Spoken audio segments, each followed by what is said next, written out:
A1 creation AI സാങ്കേതിക സഹായത്തോടെ 30/3/26 നടത്തിയ കേരളം ഇടത്തോട്ടോ വലത്തോട്ടോ എന്ന ഇലക്ഷൻ വിശകലന ഫലം പുറത്തുവിടുന്നു. ഇത് ഒരു സർവേ ഫലമല്ല, അതിനാൽ തന്നെ കൃത്യത അവകാശപ്പെടുന്നുമില്ല. എങ്കിലും ഒരു കൗതുകത്തിന് പുറത്തുവിടുന്നു. കേരളത്തിലെ നിയമസഭാ തെരഞ്ഞെടുപ്പ് ഫലം കൃത്യമായി പ്രവചിക്കുക വളരെ പ്രയാസമാണ്. പ്രാദേശിക ഘടകങ്ങൾ, സ്ഥാനാർത്ഥികളുടെ സ്വാധീനം, അവസാന നിമിഷ രാഷ്ട്രീയ നീക്കങ്ങൾ തുടങ്ങിയവ വലിയ മാറ്റങ്ങൾ ഉണ്ടാക്കാറുണ്ട്. എങ്കിലും നിലവിലെ രാഷ്ട്രീയ പ്രവണതകൾ, വോട്ടിംഗ് ചരിത്രം, ഭരണവിരുദ്ധ വികാരം, വികസന ക്ഷേമ ചർച്ചകൾ എന്നിവ പരിഗണിച്ച് ഒരു സാധ്യതാ വിലയിരുത്തൽ ഇങ്ങനെ പറയാം. LDF ഇടതുമുന്നണി സാധ്യത 65 മുതൽ 80 സീറ്റുകൾ വരെ. കാരണം ഭരണപരമായ തുടർച്ച പ്ലസ് ക്ഷേമ പദ്ധതികൾ. എന്നാൽ ചില ഇടങ്ങളിൽ ഭരണവിരുദ്ധ വികാരം ഉയരാനുള്ള സാധ്യത. UDF ഐക്യജനാധിപത്യ മുന്നണി സാധ്യത 55 സീറ്റ് മുതൽ 70 സീറ്റുകൾ വരെ. കാരണം ശക്തമായ പ്രതിപക്ഷ നിലപാട്, ചില ജില്ലകളിൽ ശക്തമായ അടിത്തറ, മലപ്പുറം, എറണാകുളം തുടങ്ങിയ ജില്ലകളിൽ. LDFൻ്റെ വിരുദ്ധ വോട്ട് ഏകീകരിക്കാനുള്ള സാധ്യതയും UDFനുണ്ട്. NDA ഭാരതീയ ജനതാ പാർട്ടി മുന്നണി സാധ്യത 0 മുതൽ 5 സീറ്റുകൾ. കാരണം വോട്ട് ഷെയർ വർദ്ധിച്ചാലും അത് സീറ്റുകളാക്കി മാറ്റുന്നത് ഇപ്പോഴും വെല്ലുവിളി. ചില പ്രത്യേക മണ്ഡലങ്ങളിൽ സാധ്യത. മൊത്തത്തിലുള്ള ചിത്രം: ഹങ് അസംബ്ലി സാധ്യത കുറവ്. കാരണം കേരളത്തിൽ സാധാരണയായി ഒരു മുന്നണി വ്യക്തമായ ഭൂരിപക്ഷം നേടാറുണ്ട്. LDF സ്ലൈറ്റ് എഡ്ജ് ചെറിയ മുൻതൂക്കം, പക്ഷേ മത്സരം കടുത്തതായിരിക്കും.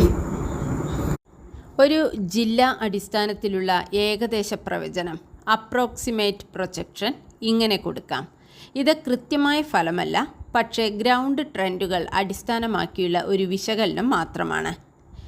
തിരുവനന്തപുരം LDF 6 മുതൽ 8 സീറ്റ് വരെ, UDF 5 മുതൽ 7 സീറ്റ് വരെ, NDA 1 മുതൽ 2 സീറ്റ് വരെ. NDAക്ക് ഇവിടെ ചെറിയ സാധ്യത ഇപ്പോഴും നിലനിൽക്കും. കൊല്ലം ജില്ലയിൽ LDF 6 മുതൽ 8 സീറ്റ് വരെ, UDF 3 മുതൽ 5 സീറ്റ് വരെ. ഇടതു സ്വാധീനം പരമ്പരാഗതമായി ശക്തം. പത്തനംതിട്ടയിൽ LDF 2 മുതൽ 3 സീറ്റ് വരെ, UDF 2 മുതൽ 3 സീറ്റ് വരെ. കനത്ത മത്സരം, സ്വിംഗ് ജില്ല. ആലപ്പുഴ LDF 5 മുതൽ 7 സീറ്റ് വരെ, UDF 2 മുതൽ 4 സീറ്റ് വരെ. LDF സ്ട്രോങ് ഹോൾഡ്, പക്ഷേ ചില മണ്ഡലങ്ങളിൽ മത്സരം കടുത്തത്. കോട്ടയം LDF 3 മുതൽ 4 സീറ്റ് വരെ, UDF 5 മുതൽ 6 സീറ്റ് വരെ. UDF സ്ലൈറ്റ് എഡ്ജ്, സഭ, സമുദായ ഘടകങ്ങൾ. ഇടുക്കിയിൽ LDF 2 മുതൽ 3 സീറ്റ് വരെ, UDF 2 മുതൽ 3 സീറ്റ് വരെ. അൺപ്രഡിക്റ്റബിൾ ജില്ല എന്ന് ഇടുക്കിയെ പറയാം. എറണാകുളം LDF 6 മുതൽ 7 സീറ്റ് വരെ, UDF 7 മുതൽ 8 സീറ്റ് വരെ. UDF strong urban advantage. Thrissur LDF 6 മുതൽ 7 സീറ്റ് വരെ, UDF 5 മുതൽ 6 സീറ്റ് വരെ. NDA 0 മുതൽ 1 സീറ്റ് വരെ. 3 മുന്നണികളും മത്സരം. പാലക്കാട് LDF 5 മുതൽ 6 സീറ്റ് വരെ, UDF 5 മുതൽ 6 സീറ്റ് വരെ. NDA 0 മുതൽ 1 വരെ. Close fight, NDA vote share impact. Malappuram LDF 2 മുതൽ 4 വരെ, UDF 12 മുതൽ 14 സീറ്റ് വരെ. UDF strong hold, IUML base. Kozhikode LDF 7 മുതൽ 9 സീറ്റ് വരെ, UDF 4 മുതൽ 6 സീറ്റ് വരെ. LDF advantage. വയനാട് LDF 1 മുതൽ 2 സീറ്റ് വരെ, UDF 1 മുതൽ 2 സീറ്റ് വരെ. Tight fight. കണ്ണൂർ LDF 7 മുതൽ 9 സീറ്റ് വരെ, UDF 2 മുതൽ 4 സീറ്റ് വരെ. LDF fortress. കാസർഗോഡ് LDF 3 മുതൽ 4 സീറ്റ് വരെയും, UDF 1 മുതൽ 2 സീറ്റ് വരെ. LDF edge. മൊത്തം ട്രെൻഡ് നോക്കുകയാണെങ്കിൽ LDF 68 സീറ്റ് മുതൽ 78 സീറ്റ് വരെ നേടാൻ സാധ്യത. UDF 60 മുതൽ 70 സീറ്റുകൾ വരെ. NDA 0 മുതൽ 3 സീറ്റ് വരെ. പ്രധാന നിരീക്ഷണങ്ങൾ: Malappuram, Ernakulam UDF backbone. Kannur, Kozhikode, Alappuzha LDF backbone. Thiruvananthapuram, Thrissur, Palakkad game changer ജില്ലകൾ. NDA വോട്ട് ഷെയർ ഉണ്ടെങ്കിലും സീറ്റ് കൺവേർഷൻ ലിമിറ്റഡ്. ഇനി കുറച്ച് കൂടുതൽ ഡീറ്റെയിലായി മണ്ഡലം അടിസ്ഥാനത്തിൽ കീ ബാറ്റിൽ ഗ്രൗണ്ട് സീറ്റ്സ് എടുത്ത് പ്രവചനം പറയാം. എല്ലാം 140 മണ്ഡലങ്ങളും ഇൻഡിവിജ്വലി പ്രഡിക്റ്റ് ചെയ്യുന്നത് വളരെ നീളം കൂടും. അതിനാൽ ഫലം തീരുമാനിക്കാൻ സാധ്യതയുള്ള പ്രധാന മണ്ഡലങ്ങൾ ഫോക്കസ് ചെയ്യാം. തിരുവനന്തപുരം ജില്ല. Nemom LDF versus NDA versus UDF. NDA strong fight, LDF slight edge. Kazhakkoottam LDF advantage. Vattiyoorkavu UDF comeback chance. Thrissur ജില്ല എടുക്കുകയാണെങ്കിൽ 3-way fight, NDA upset chance. ഗുരുവായൂരിൽ LDF സ്ലൈറ്റ് എഡ്ജ്. ഇരിങ്ങാലക്കുടയിൽ UDF സ്ട്രോങ് ചാൻസ്. എറണാകുളം എടുക്കുകയാണെങ്കിൽ കളമശ്ശേരിയിൽ LDF സ്ട്രോങ് ഹോൾഡ്.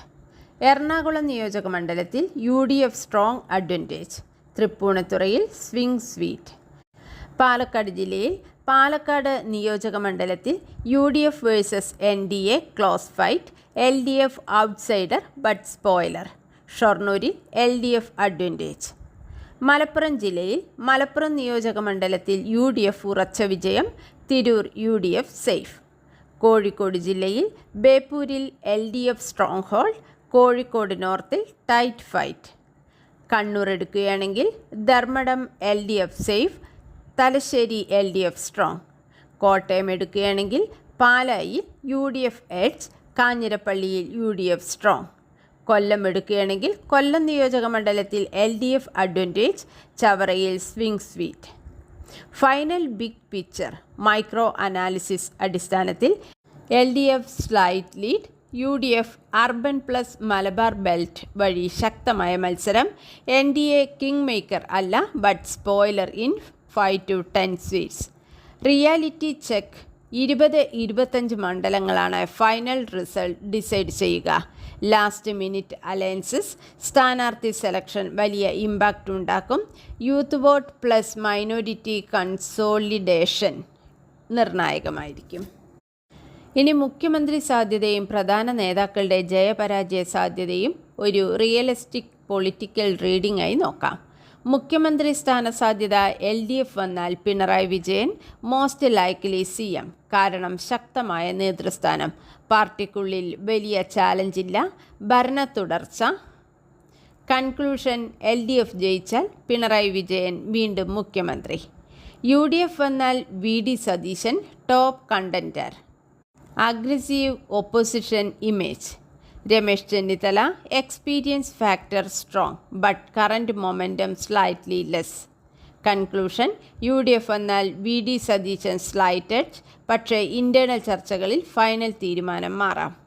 NDA വന്നാൽ very unlikely scenario, K Surendran മുഖ്യമുഖം but numbers insufficient.